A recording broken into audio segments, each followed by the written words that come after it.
Esto es aluminio, de ese que usas para envolver el bocata. No parece gran cosa, ¿verdad? Pero mira lo que pasa si lo parto por la mitad. Es más pequeño. Y si lo hago de nuevo, más pequeño aún.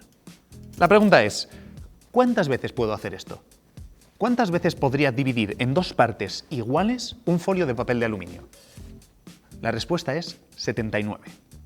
Tras el 79º corte, los cachos que queden estarán formados por un solo átomo de aluminio.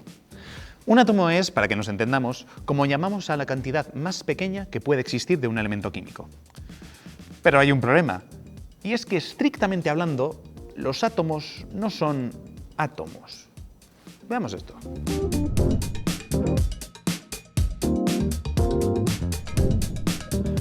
La palabra átomo viene del griego y significa indivisible.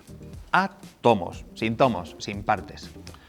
Este término fue acuñado por Demócrito de Abdera y su maestro Leucipo, quienes creían que toda la materia estaba hecha de piezas pequeñas e indivisibles.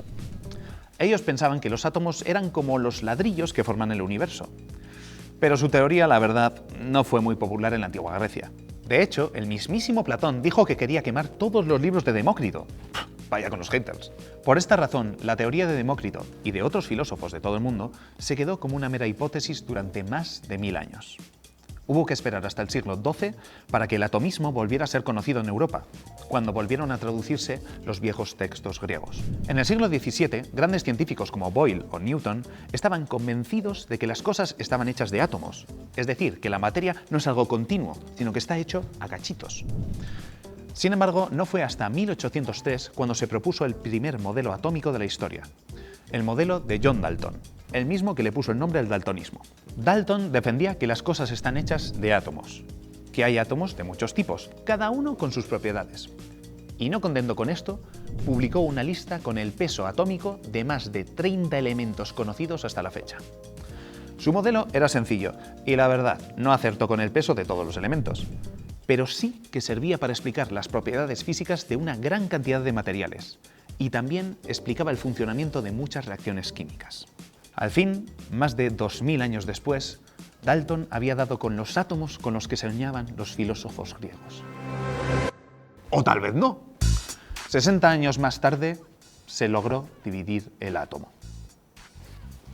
Pero Martín, ¿no decías que el átomo es indivisible? Átomos, sin tomos, sin partes. Bueno, sí, pero en verdad no. Lo que ocurrió es que nos precipitamos a la hora de nombrar el átomo.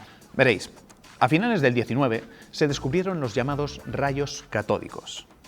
En pocas palabras, se vio que si coges un gas a baja presión y le aplicas un campo eléctrico muy fuerte, puedes llegar a dividir sus átomos en dos partes, unos con carga positiva y los otros con carga negativa, lo que hoy conocemos como protones y electrones.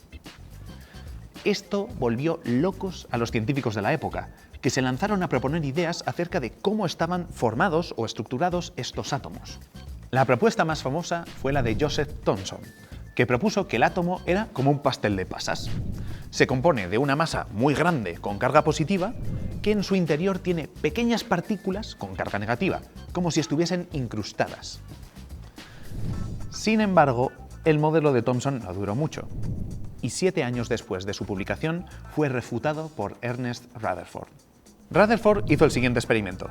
Cogió una lámina de oro muy fina, de unos pocos átomos de grosor, y lo bombardeó con partículas alfa, que son, sencillamente, cachitos de átomos de helio.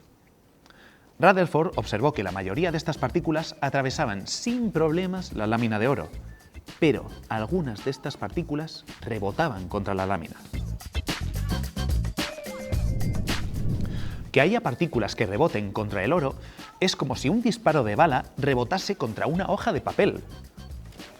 Para explicar esto, Rutherford propuso que los átomos son esferas huecas con un núcleo muy denso. En el centro se concentra toda la carga positiva y alrededor de él se encuentran las cargas negativas, orbitando como si fuese un pequeño sistema solar.